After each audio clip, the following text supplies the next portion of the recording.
notre famille cet après-midi.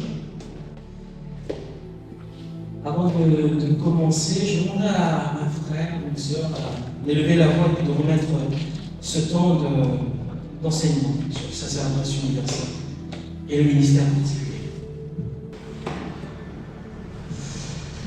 Donc cet après-midi, il y a eu un changement de programme qui est survenu. Demain, nous accueillerons la famille Monga, le professeur Julien Monga ainsi que sa famille.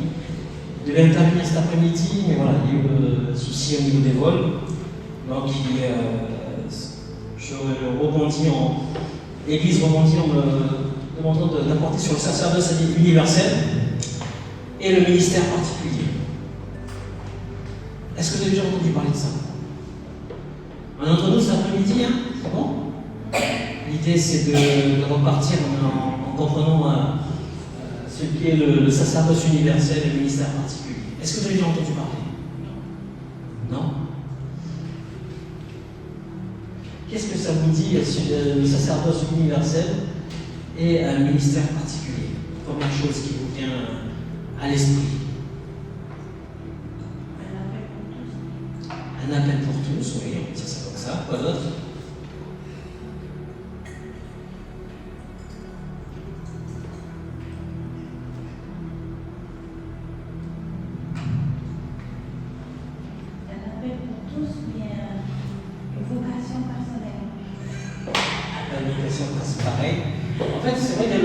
Universel dans tout le monde et particulier, donc du coup ça devient personnel, un peu plus spécifique. Alors dans certains milieux on appelle toujours le sacerdoce universel et le ministère, non pas particulier, mais on va dire le ministère spécialisé. La doctrine du sacerdoce universel et le ministère particulier ou spécialisé, c'est bien triste parce qu'en fait, dans le protestantisme aujourd'hui, c'est-à-dire dans notre grande famille, on a oublié. Qu'est-ce que c'est? En fait, on le vit, mais on ne sait pas ce que c'est. On le vit parce que dans l'Église, on a toujours vécu comme ça. Donc notre sacerdoce universel, on le vit parce qu'on a toujours grandi dans l'Église, c'est comme ça que ça marche, et on le vit comme ça. Le ministère particulier, on le vit aussi à l'Église, mais on ne sait pas véritablement ce que c'est. Donc cet après-midi, on va essayer de voir qu'est-ce que c'est que le sacerdoce universel, le ministère particulier, bien sûr, de la réforme, comme c'est marqué ici, de la réforme à nous aujourd'hui. Pourquoi de la réforme? Tout simplement parce que cette doctrine-là est arrivée pour la réforme, dit au XVIe siècle. Et ça a été la doctrine, en tout cas c'est un apport majeur. Avant la réforme, il n'y a jamais eu de sacerdoce universel. C'est que le sacerdoce particulier. C'est bien après la réforme, à la réforme, avec des personnes comme Martin Luther, Jean Calvin, Ulrich Zwingli et bien d'autres, Martin Bucer, on verra cet après-midi, ils vont relire la parole de Dieu et il y aura un retour à la parole de Dieu. Une compréhension du service au sein de l'Église. Comment je peux servir? Donc voilà un peu de la réforme. Et pourquoi j'ai mis ici en face les 5 solas? Les 5 solas, c'est pour résumer ce qui s'est passé à la réforme. Grosso modo, pour que vous puissiez me suivre, avant la réforme, premier c'est l'Église primitive. On va commencer par le début. L'Église primitive, Christ remonte au ciel. 50 jours après, le Saint-Esprit descend. Prédication de l'apôtre Pierre. 3000 âmes se lèvent, viennent au Seigneur. Et là, le début de l'Église commence. Début de l'Église, et tout de suite, il fallait se structurer. Comment structurer l'Église? Les apôtres étaient là, apportaient la parole. Il faut se retrouver pour prier. La première chose que les disciples ont fait, rappelez-vous de ce passage-là, quand les disciples se sont retrouvés à la montagne du Mont des Oliviers, Jésus monte au ciel. Ils étaient là en train de regarder le ciel. Et là, qu'est-ce qui se passe? Un ange descend et dit, mais qu'est-ce que vous regardez comme ça? Celui qui est monté reviendra de la même manière. Et là, le texte va dire qu'ils vont quitter les Oliviers, ils vont retourner à Jérusalem, ils vont faire quoi? La première chose qu'ils font? Prier. Ils vont prier. ils vont se rappeler des enseignements jusqu'à la nuit du Saint-Esprit. Pentecôte arrive, début de l'Église. Le livre des Actes va nous montrer à un moment donné, il fallait se structurer dans l'Église. Les apôtres ne pouvaient pas tout faire. À un moment donné, il fallait mettre à part les diaconoi, les diacres. Étienne, Philippe, 7, au nombre de 7, qui eux vont s'occuper de ce qu'on appelle justement la table. Comme ça, les apôtres, eux, continuent à apporter la parole. Il y a une distinction. Petit à petit, l'Église va grandir. Et là, on va dire, à Timothée 3, Paul va arriver entre-temps, bien des années plus tard, Paul arrivera. Paul va commencer à dire oui. Maintenant, il faut aspirer, celui qui aspire à la charge d'évêque, l'épiscopos, un évêque. Eh bien, il doit être comme ça. Ok. Comment ça va mettre des critères? Toujours Paul, à Timothée, il va dire, maintenant celui qui aussi aspire à la charge de diacre, le diaconoi, eh bien, il doit être comme ci, comme ça. L'Église se structure. L'Église primitive, avec les apôtres décèdent, le dernier jour décède. Il y a eu les disciples des disciples qui vont prendre la relève, Jean Chrysostome et bien d'autres, Tertullien, 2e siècle. Ils vont venir, ils vont comprendre l'Église. L'Église va grandir, va se structurer petit à petit. Malheureusement, au fil des siècles, l'Église va se décentrer. Je vais rester quand même avec un langage qui est quand même de la retenue. L'Église, parce que c'est notre histoire. Aujourd'hui, nous on dit ouais, c'est l'Église catholique, nous c'est les protestants. Tout ça, c'est pour expliquer là. Et tout se joue. Et ça, c'est un apport majeur. Que nous aujourd'hui on hérite, et on ne sait pas pourquoi on hérite. Et ce qui a coûté. L'Église va rentrer, on va dire maintenant il y a le pape. 3e siècle, 4e siècle, on va dire, il y a celui qui est le vicaire du Christ. Le vicaire du Christ, c'est-à-dire le représentant de Christ sur la terre, et bien c'est celui qui est le descendant direct qui succède. Le mot c'est qui succède à l'apôtre Pierre. Pourquoi l'apôtre Pierre? Parce que c'est l'apôtre Pierre qui a reçu les clés. C'est pas entre nous, je ne remets pas les textes, mais vous vous rappelez de cet épisode-là quand Jésus il a dit c'est à toi que je donne les clés du séjour et moi. Je te donne les clés. C'est l'apôtre Pierre qui est le premier pape. Ensuite va venir d'autres personnes qui vont arriver. Et là, on en passe. Et là, l'Église se structure. Il y a le pape, le clergé. Donc, dans le clergé, il y a le pape.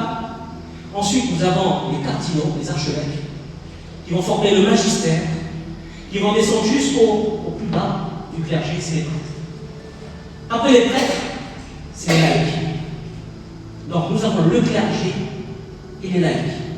Les laïcs, c'est le bon paysan qui habite dans la pampa et qui vient à la messe, pas au culte, à la messe, pour manger le repas du Seigneur. Vous savez, c'est pour ça qu'il y a la messe. Quand on parlait, on va aller à la messe. Dire aller à la messe, ça vient du latin, messe, c'est-à-dire le repas. Quand les catholiques ils vont dire ah, nous on va à la messe, en fait ils me disent on va aller manger le repas du Seigneur. Et quand on va à la messe, pour manger le repas du Seigneur, il faut que ce soit le prêtre qui prie sur l'hostie, pour que l'hostie devienne corps du Christ. Et que la coupe de sang devienne sang du Christ. Et là, on est à la table du Seigneur.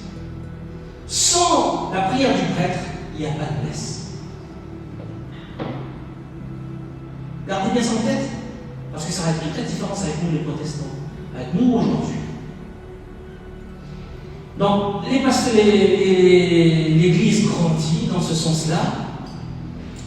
Il y a une hiérarchisation, le pape, les évêques, les cardinaux qui forment le magistère, et on descend jusqu'au prêtre, le curé du coin, et les laïcs.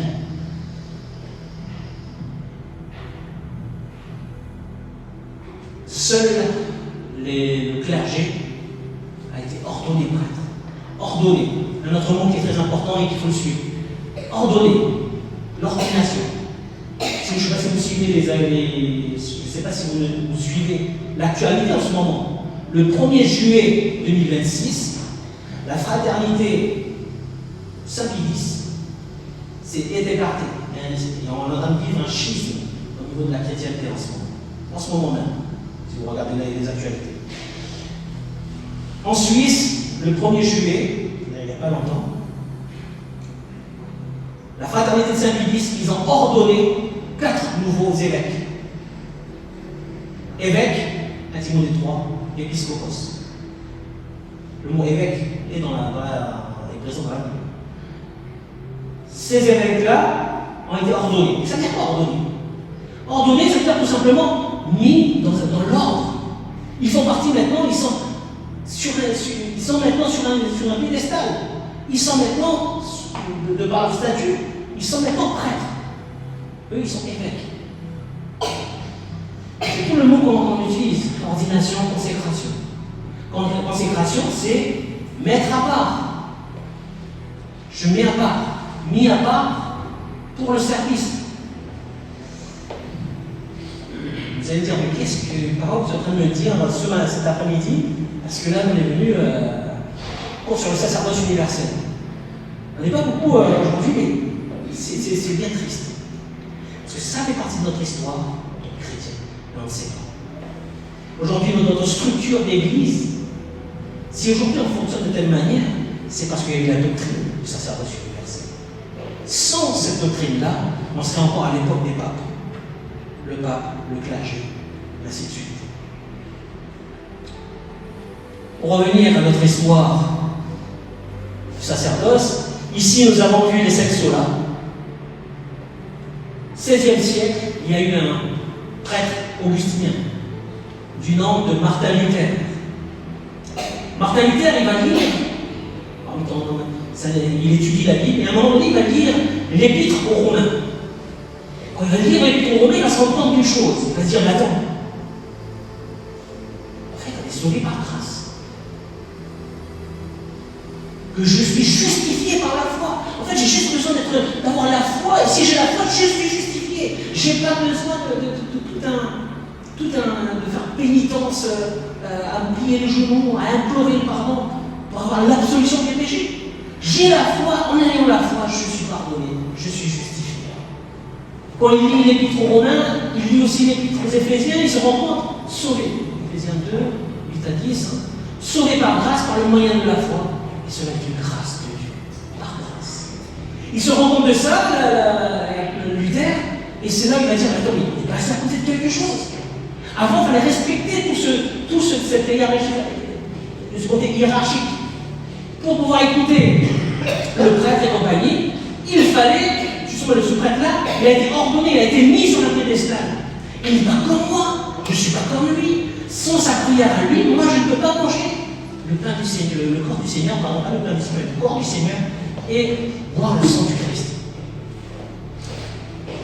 Et là, à partir de la réforme, Jean Calvin va arriver, Martin Luther un peu avant, Jean Hus, pareil, Wycliffe, John Wycliffe aussi, pareil, ils vont se rendre compte de ça, qu'il y a le sacerdoce universel. Donc, pour ceux qui viennent d'arriver, le sacerdoce universel et le ministère particulier, c'est un apport majeur dans la réforme et qui fait l'empreinte du protestantisme. C'est notre histoire et normalement tout protestant, toute personne qui est héritier de la réforme doit connaître le sacerdoce universel. Ok? C'est là que c'est sorti les 5 solas, tout simplement, c'est pour résumer la réforme. À la réforme, s'il faut résumer ces 5 affirmations, sur la scriptura, l'écriture seule est la norme de ma foi. L'écriture seule est le socle de l'Église. L'Église ne peut pas se baser sur autre chose. Pourquoi il dit ça? Tout simplement parce que avant la réforme, ce n'était pas la parole de Dieu qui était bien avant, mais la tradition. La tradition. La fide, par la foi seule, je suis justifié. Sur la gratia, par la grâce seule, je suis sauvé. solus Christus, Christ seul est notre médiateur. Et c'est là, dans solus Christus, Christ seul est notre médiateur pour justement apporter ce sacerdoce universel. Ok? On va rentrer tout doucement. Mais vous allez comprendre que cet après-midi, on ne peut pas tout de suite parler de ça. Il faut revenir dans l'histoire. Parce que notre foi, notre pratique cultuelle d'aujourd'hui, notre pratique ecclésiale d'aujourd'hui, vient de ce que des personnes ont été éclairées par le Saint-Esprit. Ok? Donc, apport majeur, comme je l'ai dit tout à l'heure, de la réforme du XVIe siècle. Ensuite, cette doctrine du sacerdoce universel est souvent considérée comme l'une des pierres angulaires de l'ecclésiologie. L'ecclésiologie, doctrine de l'Église. L'Église sera bien positionnée aussi, notre Église d'aujourd'hui, si nous comprenons bien qu'est-ce que c'est que le sacerdoce universel et le ministère particulier ou le ministère spécialisé. Pourtant, l'histoire de l'Église va nous montrer qu'il y a une mauvaise interprétation. Mauvaise interprétation de ce que c'est que le ministère, le sacerdoce universel. Il y aura cette abolition de toute distinction entre les membres de l'Église et la suppression des ministères. Et on va le voir, je vais développer cela tout au long de cet après-midi. La réforme protestante, toujours dans l'introduction, la réforme protestante affirme simultanément ces deux. C'est-à-dire que le sacerdoce universel, tout le monde au service de l'Église, voilà, et en même temps, le ministère particulier, spécialisé, cette personne-là, mise à part pour servir à l'Église. Ok? Si vous avez des questions entre nous, la famille, si vous avez des questions, levez la main, il n'y a pas de. Entre nous. Ok? Donc, comme je dis, tous les croyants participent au sacerdoce de Christ, et en même temps, Dieu continue d'établir dans son Église des ministères particuliers, des ministères spécialisés, qui sont destinés à quoi? Plus fort? À l'édification de quoi? Du corps de Christ. Pas du nombre du chrétien, pardonnez-moi l'expression, mais du corps de Christ. Comme ça, on est au clair, ok? Ça marche? Donc cet après-midi, les objectifs, très simplement, très clairement, découvrir ou redécouvrir, pour ceux qui le savent déjà, qu'est-ce que c'est que la doctrine du sacerdoce universel et du ministère particulier, examiner les fondements bibliques. Qui est-ce qui dit véritablement que ça fait partie de la doctrine de l'Église? Son développement chez les principaux réformateurs, comment Luther va le développer, comment Chantal va le développer, comment Martin Luther va le développer, ainsi de suite. Et comment nous, aujourd'hui, au XXIe siècle, bien après la Réforme, bien des siècles après la Réforme, eh bien, nous pouvons vivre, mettre en place ce sacerdoce universel, ce ministère au sein de l'Église pour l'édification du corps de Christ. Ben, c'est bien ensuite. C'est l'après-midi, on est un peu fatigué, on a bien mangé. On va essayer de. Faut pas que, si ça vous endort un peu, vous me dites pas, comment là, vous pouvez vous lever, vous faites un peu de chine. Mais voilà, il faut que ça. Et bien sûr, l'implication pour nous aujourd'hui. J'étais tout à l'heure ce matin avec un pasteur de l'église libre, qui est l'autre de mon grand-père. Lui, il avait fait sa formation à Nogent. Et on discutait de tout. Je lui disais, cet après-midi, je serai ici pour apporter sur le sacerdoce universel. Et il me disait que c'est malheureux parce que dans l'église protestante, évangélique, aujourd'hui, personne ne sait véritablement ce que c'est. On a une idée, mais on ne sait pas comment ça a été développé. Et pourquoi il y a parfois des désordres au sein de l'église. Je trouvais ça très intéressant. Et puis on a partagé longuement et tout au long de cet après-midi, on en parlera. Ok? Allez, maintenant, comme on est en famille, ici il y a un groupe, on va aller dans le groupe. Hein. Vous trois, il y a ça avec Pierre Ouadou, Maman Bissot avec Paï et Rodrigue, et comment William avec Romu. En gros, vous allez commencer par définir.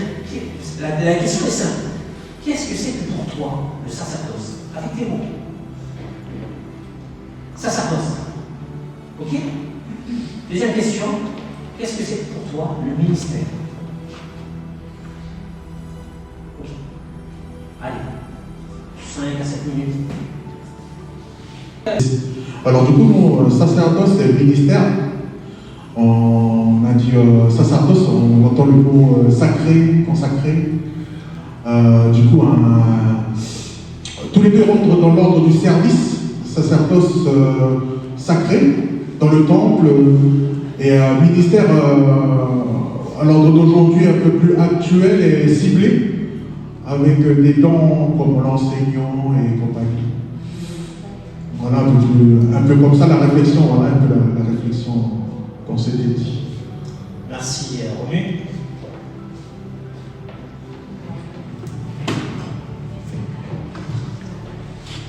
Alors nous, sacerdoce, pour nous, c'est une fonction dans l'Église pour servir Dieu et l'Église. Et c'est, comme il a dit Romu, c'est, tu vois, avoir les fonctions de l'Église, c'est-à-dire servir Dieu, prêcher la parole dans l'Église, ça c'est le sacerdoce. Et puis ministère, c'est une fonction à part, c'est quelque chose dont on est appelé par Dieu pour le servir dans l'Église et pour faire avancer son œuvre.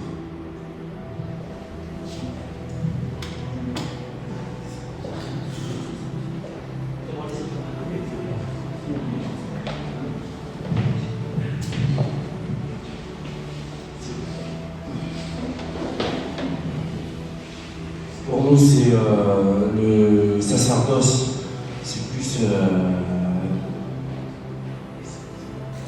c'est un ministère. Le sacerdoce, c'est plus aussi, plus comme nous, à Paris et tout. C'est le sacerdoce, c'est très comment je suis. C'est pour une mission ici, pour aider, parce que dans l'Église, il y a 4-11, c'est aider les autres. C'est 4-11. Alors là, c'est ministère ou sacerdoce? Ministère.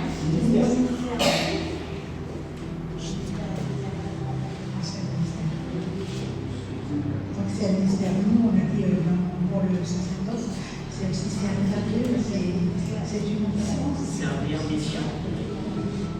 C'est un dévouement, en fait. Oui, bien sûr. Et un engagement. Engagement. Moi, je dis engagement. Là. Très bien. Alors pour nous, c'est le sacerdoce, on avait pensé à une fonction dans l'église. Fonction dans l'église. Ah oui, on va y aller. Et puis, on pensait aussi à une personne qui se sacrifie un peu pour le peuple. Va exercer ce sacerdoce, c'est-à-dire qu'il va faire une offrande. Et sur l'offrande. Sur l'offrande. Et c'est une fonction pour le sacerdoce. Et le ministère, c'est une identité, c'est une casquette, c'est ça. Pourquoi on va dire pour Identité, ministère, casquette. c'est voilà, ministère, c'est plutôt on a pensé à apôtre, prophète, évangéliste. C'est Éphésiens 4. tout ça. Et voilà, c'est un peu ça qu'on a trouvé avec les frères. Donc pour vous, le sacerdoce, je parle sincèrement, en tout cas les trois groupes-là, Romu l'a pas dit, sacerdoce, c'est la fonction. Servir. En tout cas, ce qui est clair pour tout le monde, c'est que c'est servir. Engagement, offrande, sacrifice, je peux dire quelque chose, vas-y. On peut dire aussi que c'est le lieu très saint, le sacerdoce. Le lieu très saint, un lieu saint. Un lieu très saint, oui, lieu de raisin. Le lieu très saint. Ah non, c'est moi qui ai mal entendu. Lieu de mal, il y a le côté saint, sacré, comme disait tout à l'heure. Quelque chose de un lieu sacré. Quelque chose de sacré. Ouais. En tout cas, il y a une notion de salut qui est derrière. Qui a quelque chose à dire? Ok. Intéressant. Les réponses. Donc, on va aller ensemble et puis vous allez voir. En ce qui concerne le terme sacerdoce, il faut qu'on reparte tout à l'heure avec au moins cette notion. Qui s'est déjà posé la question qu'est-ce que c'est le sacerdoce? Là, ok, c'est bien. On se pose des questions. Donc, qu'est-ce que la Bible dit et comment l'Église l'a compris pendant des siècles? Et comment nous, aujourd'hui, on le comprend, bien sûr, à la lumière de la parole, et comment on peut le mettre en place? Est-ce qu'on l'a mis en place? Est-ce que c'est non? Est-ce que oui ou non? Pour pouvoir justement, rappelez-vous, ça fait partie de l'ecclésiologie, la doctrine de l'Église, fonctionnement, la vie de l'Église, on appelle ça la vie de l'Église. Pour le terme sacerdoce, ça désigne la fonction, ça désigne la fonction de médiation exercée entre Dieu et les hommes. Très simplement, dans l'Ancien Testament, le sacerdoce était confié à qui? Le sacrificateur était qui? La tribu de Lévi, et particulièrement aux descendants d'Aaron. C'était eux qui exerçaient le sacerdoce. C'est pas tout Israël qui exerçait le sacerdoce. Seulement la tribu de Lévi. Et dans la tribu de Lévi encore, spécifiquement, c'est véritablement les descendants de Aaron. C'est eux qui vont jouer le rôle de grands prêtres, qui vont rentrer dans le lieu très saint pour les jours du Yom Kippour, Lévitique 7. Seulement eux. C'est pas celui de la tribu d'Éphraïm ou de Manassé qui peut rentrer. C'est que ces personnes-là. Les prêtres représentent le peuple. Le grand sacrificateur rentre dans Lévitique 16 pour demander pardon. Il demande pardon au nom du peuple. Pas en son nom, au nom du peuple. Lui-même avant doit se sanctifier, doit suivre les rites de purification, pour ensuite rentrer dans le Saint des Saints, le jour du Yom Kippour, et demander pardon au nom du peuple. Non, Lévitique 28, Exode 28 et Lévitique 8 à 9. Qui nous amène à Lévitique 16, cœur même de la Torah. Dans le Nouveau Testament, c'est marqué ici, cette fonction trouve son accomplissement parfait en qui? En Jésus-Christ. Là, on va voir justement l'accomplissement, l'obéissance parfaite que Jésus m'a amené. Je vais tout à l'heure dans l'Ancien Testament. Jésus, c'est qui? C'est l'unique et c'est marqué l'Éternel souverain sacrificateur. Il y a l'Épître aux Hébreux va dire, on n'a plus besoin d'autres sacrificateurs. Jésus l'a fait une bonne fois pour toutes. Ce lien de sacerdoce qui est justement la médiation, la fonction de médiation qui relie Dieu et le peuple, c'est fait en Jésus-Christ. Alors qu'avant Jésus-Christ, il fallait chaque année un nouveau grand prêtre, un grand prêtre qui va rentrer en fonction. Cette année-là, c'était l'année de Caïphe, qui rentra, l'évangile va dire, qui va rentrer et exerça le sacerdoce, le grand prêtre. Avant lui, Anne, son beau-frère, lui aussi, l'était. Donc on voit que ça perdure. En Jésus-Christ est l'unique et l'éternel souverain. Là, c'est le mot important, c'est celui-là.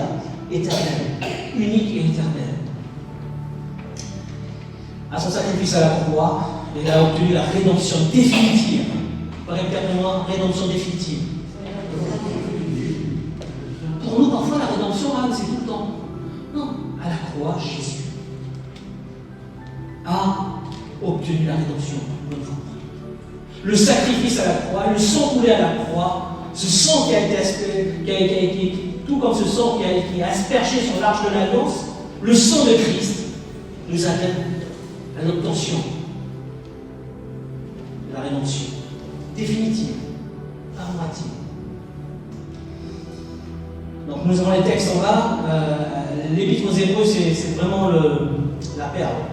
Pourquoi? Parce que l'Épître aux Hébreux, celui qui a écrit l'Épître aux Hébreux, l'auteur, il va lier les rites de l'Ancien Testament par rapport à ce que Christ a accompli.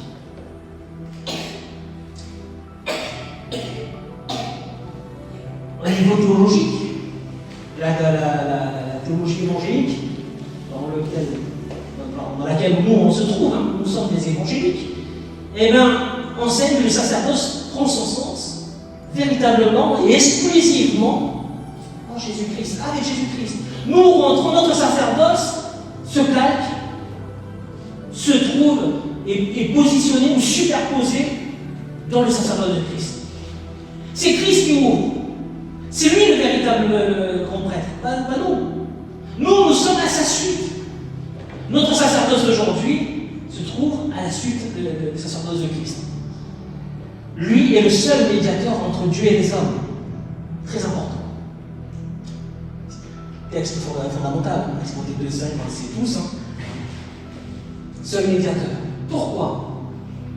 Parce que pendant l'histoire de l'Église que je vous ai raconté tout à l'heure, depuis le 3e siècle, là où ça commence, et déjà plein d'hérésies, entre le 21e siècle, début du 2e siècle, 3e siècle, la structuration de l'Église, 4e siècle, à partir du 4e siècle, jusqu'au 15e siècle, jusqu'au 16e siècle, c'est-à-dire jusqu'à l'époque médiévale,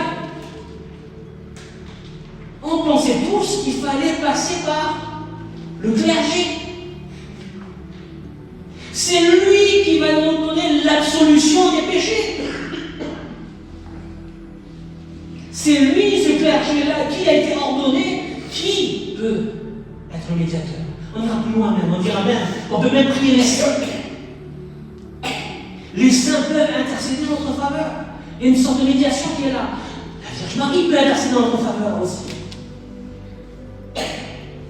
C'est l'histoire, hein. Je ne suis pas là pour attaquer les catholiques ou quoi que ce soit. C'est l'histoire du protestantisme. L'histoire justement de la naissance de cette doctrine. Donc là, le seul médiateur, en disant Luther, Calvin et tout ça sont arrivés, on dit non, en fait, Christ est le médiateur. Christ, en fait, il a accompli ce que Dieu a parlé. En fait, c'est lui le véritable grand prêtre. Nous, notre prêtrise maintenant, nous, notre sacerdoce maintenant, se trouve en Christ. Ok? Est-ce que vous suivez? Voilà. Très clairement, pour nous aujourd'hui, on va commencer à dire Radha. Moi, je vais. On va prier les uns pour les autres. Mais je ne veux pas dire, je regarde Golo. Golo, il a les cheveux de Samson. Certainement, Dieu va plus l'écouter que moi. Ou, non, j'ai dit ça parce qu'il y a quand même des gens qui le pensent comme ça dans les églises. Ah, je vais aller voir pasteur. Parce que pasteur, quand il prie, Dieu l'écoute lui. Non, nous, notre sacerdoce se trouve dans le sacerdoce de Christ. C'est-à-dire que nous, on peut prier aussi. Commencez à croire qu'il y a quelqu'un d'autre qui a une médiation, revient renier cette doctrine-là. Plus loin que ça, revient renier la médiation de Christ. Sommes-nous des prêtres qui sont maintenant alignés avec Christ? Ou sommes-nous encore dans la sacrificature, j'ai envie de dire, lévitique, aaronique? Nous maintenant, notre sacerdoce se trouve en Christ. Union en Christ, c'est le mot qui va sortir. Tous les croyants, toutes les personnes qui ont la foi, toutes les personnes qui croient au Seigneur Jésus, qui l'ont reçu comme Seigneur et Sauveur, participent. C'est pour ça qu'on parle de sacerdoce universel. Tous les croyants, tous les chrétiens, tous ceux qui sont enfants de Dieu, tous disciples de Christ participent à ce sacerdoce-là. Sacerdoce que les réformateurs vont appeler sacerdoce universel. C'est après la réforme, au Concile de Trente, que les catholiques aussi vont essayer de reprendre ça. Et ce qui va amener à un moment donné à Vatican II, Vatican I, qui n'a pas suivi, Vatican II, et ensuite on essaie de faire. Et pas plus tard que le 1er juillet de cette année, la fraternité de Saint-Pie X, ils disent non. Vatican II, ça a été ce mélange. Mais on a fait ça aussi. Nous, on revient à la fraternité de Saint-Pie X, nous, on revient au Dieu. Et on a le Vatican II. Ça, c'est très important de savoir. Parce qu'on a dans nos familles des croyants, des personnes dans l'église. dans le travail qui sont issus de ça. Donc c'est toujours bien de connaître notre histoire. C'est bon? Ensuite, ministère maintenant. Le mot ministère provient du latin ministerium, qui signifie quoi? Service. Le ministère veut. Alors, tout à l'heure on jouait tout à l'heure, mais il y a une contraction ministère de ce mot, ministerium, qui donne aussi mysterium, qui veut dire métier. Bien ensuite, c'est venu vers le mot service. C'est un métier. C'est quelque chose qu'on apprend, un travail qu'on exerce. Le Nouveau Testament, quant à lui, va utiliser principalement le terme grec qui est diaconien. Diaconien qui désigne quoi? Un service, une charge confiée par qui? Pourquoi? De qui? De son peuple. Service que le Seigneur donne. Une charge que le Seigneur donne pour le service, pour l'édification de son peuple. Parce que son peuple doit être édifié, parce que son peuple doit grandir, parce que son peuple doit croître. Et il a besoin de ministère. Le ministère n'est donc pas d'abord un rang, un statut, mais une fonction. Alors on disait, sacerdoce égale fonction. Non, véritablement, c'est pas, mais c'est fonction de médiation, sacerdoce. Pour rentrer dans le sacré. Vu que c'est sacré, on n'a pas le droit de rentrer. Seuls ceux qui ont le sacerdoce peuvent rentrer dans le sacré. Les autres, non. Ministère, vient du mot métier, c'est fonction. Fonction de service qui est exercée au sein de l'Église. En ce qui concerne la définition, au point de vue théologie évangélique, la théologie évangélique, enseigne que Dieu appelle certains. Je dis bien certains. Pas tous. Certains. Croyants à exercer des responsabilités particulières, voire spécialisées dans l'Église. Ces ministères comprennent notamment les pasteurs, les anciens, les docteurs, les enseignants, les évangélistes, les diacres, les apôtres, les prophètes, ainsi de suite. Le ministère, c'est ça. Mais nous tous, nous sommes maintenant des prêtres. Nous tous, maintenant, nous pouvons rentrer dans le Saint des Saints. Christ a déchiré le voile. Vous croyez ou pas? Amen. Eh oui. Alors que c'était au début une élite qui pouvait rentrer, certaines personnes. Dans la tribu de Lévi, seul le grand prêtre, ceux qui sont descendants d'Aaron, pouvaient rentrer dans le Saint des Saints. Tous les autres, ils attendent dehors. Ils espèrent que Dieu va pardonner. En Jésus-Christ, le voile est déchiré. Nous avons tous accès dans le Saint des Saints. En ça, maintenant, le sacerdoce universel, ça veut dire quoi? C'est que tout le monde maintenant peut venir et rentrer dans la présence de Dieu. Tout le monde maintenant peut venir en Christ se tenir et prier. Peut venir apporter son offrande, la louange, l'adoration, le service, l'engagement dans l'Église. C'est ça le sacerdoce universel. Contrairement au ministère qui est vraiment quelque chose de particulier, spécialisé, comme je viens de dire, pasteur, ancien, docteur, enseignant, c'est pas mis, etc. Mais voilà, il y a des ministères qui sont dedans. Pasteur, c'est dans certains vont dire, mais oui, les anciens font partie du ministère particulier. Les anciens font partie, c'est présent dans le Nouveau Testament. Les presbytéros. J'ai pas mis les prophètes et les apôtres, on pourrait le rajouter aussi. J'avais plus de place dans le diable. Tout simplement. Il faut pas croire qu'il y a pas contre les apôtres et les prophètes. Non, c'est pas ça, c'est juste qu'il y a plus de place. Pas sujet d'interprétation. Ces ministères qui sont là, il y a des missions. Quelqu'un peut le lire à haute voix. Leur mission consiste à quoi? Annoncer fidèlement la parole de Dieu. Amen. Enseigner la saine doctrine. La quoi? La saine doctrine. Conduire l'Église, prendre soin du peuple de Dieu, équiper les croyants pour le service. Équiper les croyants pour le service.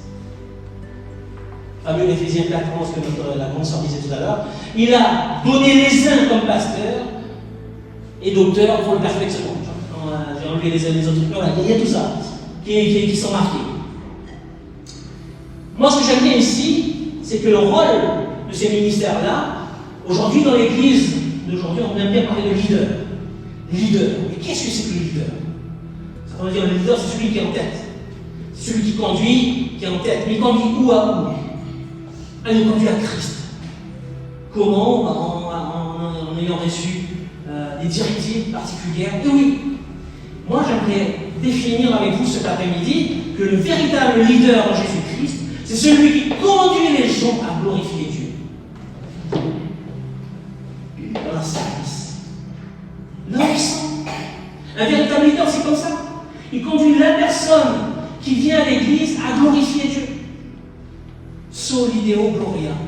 Rappelez-vous les 5 solas qu'on avait vus. Les 5 solas qu'on avait vus dans la première diapositive. On voyait la croix. Et tout au milieu de la croix, c'était marqué Solideo Gloria. À la gloire de Dieu. Seul. En tant que leader dans l'église, en tant que ministre dans l'église, tu es là pour se glorifier Dieu. Ta vocation est là, glorifier Dieu. Amen. Est-ce qu'il y a des questions? Là, c'était encore mon introduction, là, on va montrer. Est-ce qu'il y a des questions? Ça veut dire qu'actuellement, on ne pas, il manque des ministères. Il manque des ministères. Pour l'Église, on a tendance à avoir juste le pasteur. C'est bien, mais le fait qu'il n'y ait pas d'accord avec l'évangélisation. En tout cas, ces ministères-là, ils ont changé les noms restent. Le mot apôtre. Oui, mais il n'y a plus d'apôtre. Mais apôtre, ça veut dire quoi? Apôtre, ça veut dire envoyé. Est-ce qu'il y a des envoyés?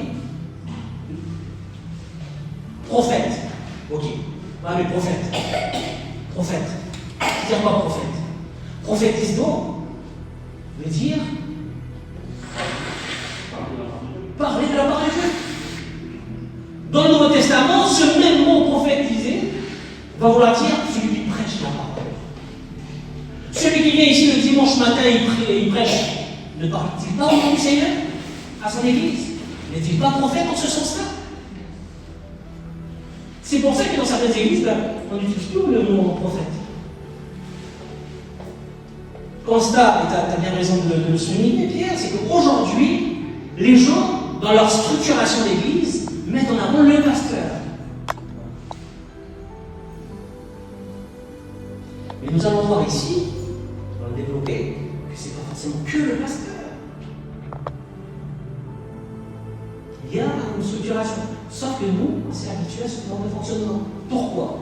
Parce qu'il y a eu des siècles, les prophètes ne sont pas des prophètes, mais ça a changé. Et l'évolution de la société, l'évolution du langage, l'évolution dans l'église. L'église n'est que microcosme, c'est-à-dire une représentation de la société. Sans compter, sans parler des persécutions qu'il y a eu. Donc il y a eu un parcours. Dire aujourd'hui, non mais on a abandonné on a abandonné les prophètes et tout, ça serait passé par un raccourci. Non, il y a eu l'histoire quand même. Cet après-midi, je fais exprès de parler de l'histoire, je ramène à la réforme, je ramène, parce que nous sommes héritiers de ce que nos anciens ont laissé. Est-ce que maintenant dans l'église d'aujourd'hui, tous ces ministères-là arrivent? Est-ce qu'il y a en fait 4 ministères, 5 ministères? On dit, ouais, dans Éphésiens 4, 11 à 12, on parle de combien de ministères? 5. Alors certains commentateurs, théologiens diront non, il n'y a pas 5 ministères, mais dans Éphésiens 4, il y a 4 ministères. Ah oui? Oui. Donnés comme apôtres,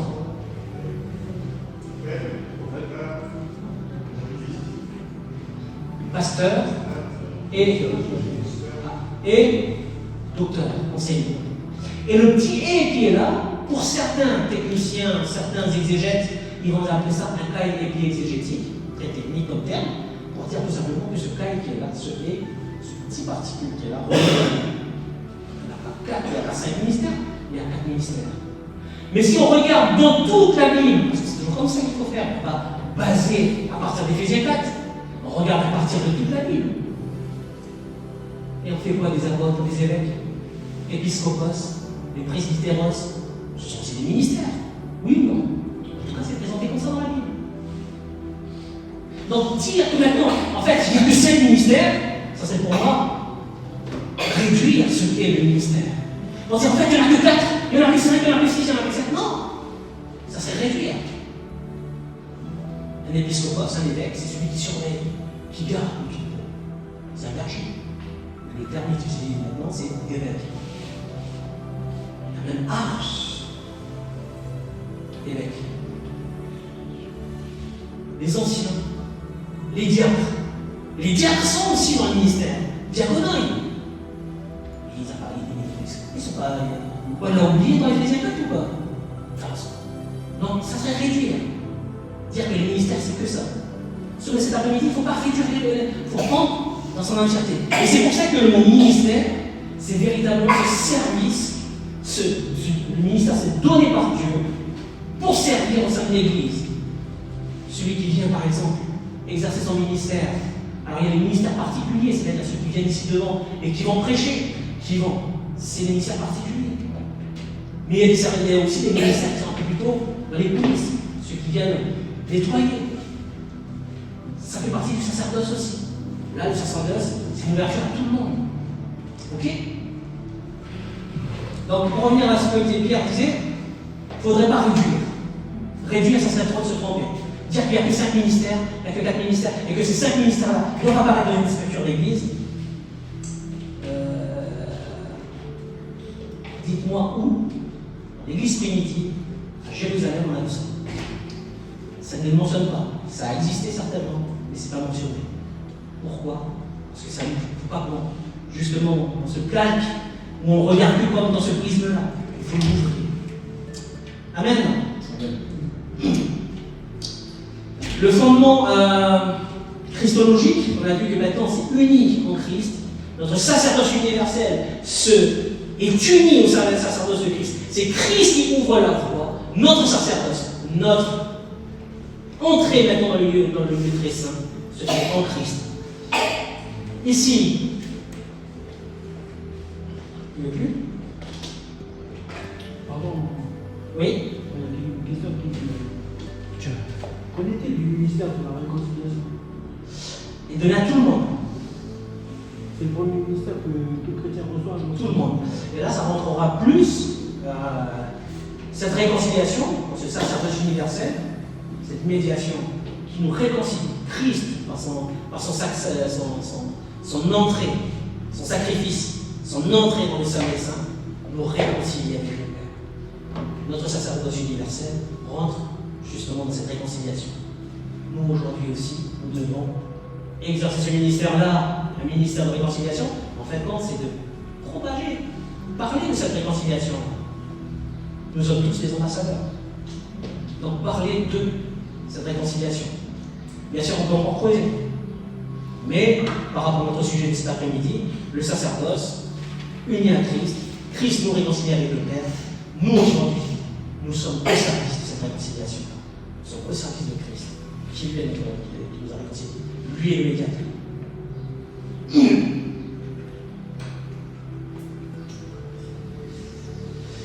Ok. L'Épître aux Hébreux va présenter le Christ comme l'accomplissement définitif du sacerdoce de l'Ancienne Alliance. Je vous l'ai dit tout à l'heure, il va dire 7:24, il possède un sacerdoce qui n'est pas transmissible. Et je me suis dit, ok, mais s'il n'est pas transmissible, alors pourquoi il nous a donné ou pas? Pourquoi il n'est pas transmissible?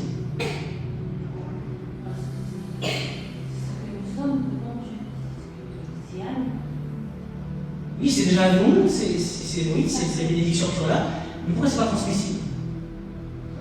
Parce que c'est déjà fait. Bien après, c'est fini. Il a ouvert la voie. Aaron, son fils, il devait donner à retransmettre à celui qui va arriver. Mais Christ l'a tout accompli. Il n'y a plus besoin, c'est définitif. Son sacerdoce-là, il est une bonne fois pour nous. Le sacrifice que Christ a payé, une bonne fois pour toutes. En ce sacrifice-là, nous avons obtenu quoi? La rédemption, la réconciliation, la justification, la propitiation, la rémission de nos péchés.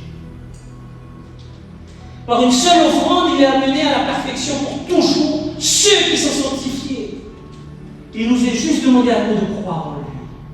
En croyant en lui, en le recevant comme Seigneur et Sauveur, en croyant que lui, il a tout accompli, en ça, nous rentrons avec lui dans ce sacerdoce-là. Nous avons accès maintenant à ce lieu très saint. Chose qui était impossible dans l'Ancien Testament, dans le Nouveau Testament maintenant, c'est possible en Jésus-Christ. Il a ouvert la voie, nous, on peut rentrer. Lui, il est vainqueur, nous sommes plus que vainqueurs.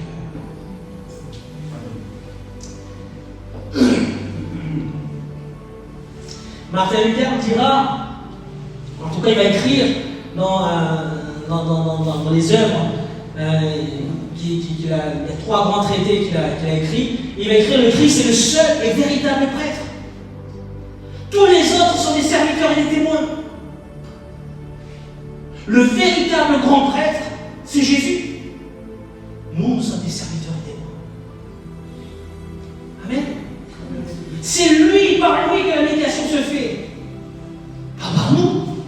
Nous sommes quoi, va dire Paul aux Romains? Nous sommes tous des pécheurs. Même le grand prêtre dans l'Ancien Testament, il est d'abord obligé de se purifier lui-même pendant 7 jours. Il était obligé de suivre la vie de purification, pour qu'ensuite, à son tour, il pourra rentrer dans le Saint des Saints. Et s'il rentre dans le Saint des Saints, c'est là où une fois dans l'année, il prononçait le nom de l'Éternel. Et s'il le prononçait dans une bonne disposition de cœur, en étant bien purifié, le peuple est pardonné. Par contre, s'il le disait mal, il prononçait le nom de l'Éternel en vain, il se faisait tuer. Jésus-Christ, notre grand prêtre, est rentré. Il a apporté, l'Épître aux Hébreux, c'est ça qui est magnifique, c'est que Jésus est à la fois le grand prêtre, le sacrifié, et ce Dieu qui nous pardonne.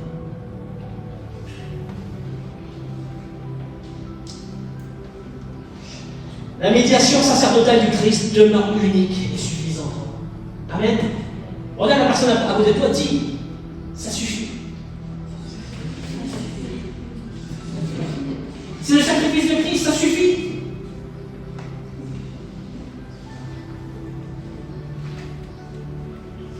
C'est lui qui est le médiateur. Alors nous, aujourd'hui, on va dire, ah, les cathos, oh là là, ils ont besoin de passer par Saint Clément, ils ont besoin de passer par Saint Ambroise, par Saint Machin. Ils ont obligés de passer par. Mais nous, les protestants, nous devons pas pareil. Ah, moi, je suis passé par pasteur. Moi, je suis passé par Baï, parce qu'on Baï prie là. Il y a de la puissance. C'est une médiation qui est là. Et on oublie que le véritable médiateur, c'est Christ. Donc avant de regarder les catholiques et en balancer et que les jugements, nous aussi parfois dans notre façon de faire. On n'est pas mieux. Le sacerdoce universel des croyants, fondement biblique, se trouve dans 1 Pierre 2, 9. Il est marqué: vous êtes une race élue, un sacerdoce royal. En gros, sacerdoce royal, ça veut dire quoi? Un royaume de prêtres. Un royaume de prêtres, une nation sainte. Chose qui est assez surprenante, parce que dans l'Ancienne Alliance, il y a une distinction entre la royauté d'un côté et la prêtrise d'un côté. Le prêtre ne piétine pas la royauté, le travail du roi, et le roi n'a pas à faire ce que le prêtre a fait. Vous avez un exemple? Dans la Bible, qui a voulu faire Saül, parce que Samuel a tardé, il a dit bah, ok, on va faire le sacrifice, mais c'était pas à toi de le faire. Toi, tu n'es que roi. Parce que tu n'as pas voulu attendre, parce que tu as voulu faire ce que l'autre a à faire. Aujourd'hui même, la royauté est déchirée au-dessus de la tête. Et surprenant, mais en même temps, pas plus que ça. Ici, Pierre va dire, et Pierre ne dit pas, il ce qu'il dit là dans sa lettre au Nouveau Testament, il ne fait que rappeler ce que Dieu a dit dans l'Ancien Testament. Il viendra ce temps où nous sommes maintenant en Jésus-Christ, cette race élue. Ces gens qui ont été mis à part. Et ces gens qui ont été mis à part sont à la fois rois et en même temps prêtres. Pourquoi? Parce que celui qui est le grand médiateur et le roi des rois, il est aussi ce grand prêtre qui est rentré dans les salles des saints. Je disais tout à l'heure, un peu bizarre parce que Pierre va citer Exode 19, 6, Exode dans la Torah. Exode 19, c'est là où ils vont recevoir la Torah. Et c'est là où on va parler justement du sacerdoce royal. L'application, c'est-à-dire qu'en Jésus-Christ maintenant, nous accomplissons ce qui a été promis dans le passé, en Exode 19, 6. Bien plus loin que notre ami Pierre, l'Apocalypse de Jean, il va dire qu'il a fait de nous un royaume des sacrificateurs pour Dieu. Un royaume de sacrificateurs pour Dieu. Aujourd'hui, et ça c'est le texte, Exode 19, 1 Pierre 2 et Apocalypse 1, c'est véritablement le texte qui fonde le sacerdoce universel. Aujourd'hui, nous sommes une race élue. Pourquoi une race élue? Parce que nous avons été choisis par Dieu. C'est pas vous qui m'avez choisi, dira Jésus en Jean, c'est moi qui vous ai choisi. C'est pas vous d'un bon matin vous êtes réveillés, je vais venir vers Jésus. Non, Jésus va dire, Dieu le Père vous a attiré vers moi. Nous avons été mis à part, élus. Pour faire quoi? Pour faire partie de son peuple. Un peuple qui fait quoi? Qui est à la fois roi et prêtre. On pourrait développer juste là-dessus. Revenir même jusqu'à Adam. Adam, dans le jardin d'Éden, il était à la fois prêtre et roi. Il devait dominer comme étant le roi, l'ambassadeur, celui qui représente Dieu sur terre, en étant créé à l'image et à la ressemblance de Dieu. Et en même temps, il devait exercer une certaine prêtrise. Il devait garder et travailler, cultiver. Il devait servir, adorer. On pourrait développer là-dessus. On voit que dès le commencement, dès à la Genèse jusqu'à Apocalypse, il y a cette notion de sacerdoce qui est là. À cause du péché, il y a une séparation de sacerdoce, parce que le péché posait problème. Mais en Jésus-Christ, il n'a commis aucun péché. Hébreux 4. Christ, parce qu'il a été tenté en tout point, mais il n'a commis aucun péché. Il pouvait être ce grand sacrificateur. Véritablement. Amen. Donc tous les croyants participent donc à la dignité sacerdotale du peuple de Dieu. Je viens de m'arrêter là en disant, mais quelle grâce! Quelle grâce! Quelle grâce de faire partie de ce peuple! Tu te rends compte? Prends un instant. Tu es là parce que Jésus t'a choisi. Tu es là parce que Jésus t'a choisi. Et il t'a choisi toi de servir. Servir son peuple. L'édification du corps de Christ, l'édification de son peuple. Tu fais partie de ce sacerdoce. Pour certains d'entre nous, il y aura un ministère particulier, de spécialisation. Mais quelle grâce!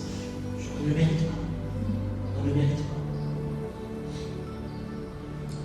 Les privilèges du sacerdoce universel. Bien oui, il y a des privilèges dedans. Deuxième chose qu'on peut voir, c'est que les participants de cette dignité sacerdotale, qui sont issus, maintenant qui sont partie du peuple de Dieu, comportent plusieurs dimensions. Il y a plusieurs dimensions qui sont là. La première chose, comme je disais, nous avons accès maintenant direct à Dieu. On n'a plus besoin de passer par des médiations. Nous avons accès direct à Dieu. Éphésiens 2, 18, nous avons au moyen de lui accès auprès du Père. Amen. Lui, c'est qui lui? C'est Jésus. Par le Christ, chaque croyant que nous sommes, nous avons un accès direct. Nous pouvons nous présenter dans la salle du trône, devant Dieu le Père et dire, voilà, papa, je suis là. Alors oui, je viens tel que je suis. Je suis en plein processus de sanctification. Voilà, je viens en Jésus-Christ. Christ vient. Je viens couvert du sang de Christ. Pas avec mon propre sang, parce que je suis mort. Je serai mort, mais je viens recouvert du sang de Christ. Notre dimension, c'est bien sûr cette dimension de l'intercession. Nous pouvons maintenant prier. Chaque chrétien est appelé à porter aux besoins des autres. Nous pouvons prier les uns pour les autres. L'intercession est quelque chose d'important. On n'est pas obligé de passer. Ah, mais attends, on prie pour. Il est ça, va pas très bien. Il est ça, ok, tu vas pas très bien. Attends dimanche. C'est demain. J'ai un bon gars qui arrive, c'est lui qui va prier. Il y a plus de puissance. Non! Ça te suit. On peut prier là maintenant! On a accès, on peut prier là maintenant! Je dis ça parce que certains le croient, ils pensent véritablement qu'il faudrait passer par un tel. Non, on passe par Christ. Je le répète, je le redis, juste avant cette attitude-là. C'est pour moi, pour moi. Et je me réserve ça pour moi, enfin je le dis. C'est comme si on crache sur la médiation de Christ. Ça ne suffit pas, Christ. C'est mieux au milieu. Ça pèse plus. Non, Christ, ça suffit. Maintenant, je peux prier avec William. Maintenant, je peux prier avec William. C'est pas mais c'est une attitude de cœur, une conception qu'on doit bien avoir. Troisième chose, c'est le témoignage. Tous les croyants sont chargés d'annoncer. Et là, quand je parle de témoigner, c'est d'annoncer les œuvres de Dieu, témoigner la bonne nouvelle de Jésus-Christ. Nous sommes tous des ambassadeurs de Christ. Parce que nous sommes dans ce sacerdoce universel, nous sommes ambassadeurs. C'est pas que le pasteur, c'est pas que le diacre, c'est pas que l'ancien, c'est pas que l'évêque. Non, nous sommes tous des ambassadeurs. Alléluia, ministère de réconciliation. Ensuite, il y a ce sacrifice spirituel. Et là, l'Ancien Testament, il fallait égorger l'agneau, il fallait égorger les animaux. Dans le Nouveau Testament, on a un peu changé quand même, c'est bien, c'est plutôt des sacrifices spirituels. La louange, l'adoration, le service à l'Église devient mon offrande. Je viens servir à l'Église, c'est mon offrande pour le Seigneur. Je viens servir. L'obéissance. Non, le sacrifice.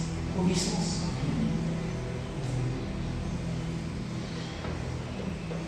Voilà la dimension auquel le sacerdoce nous ouvre. On le sait tout ça.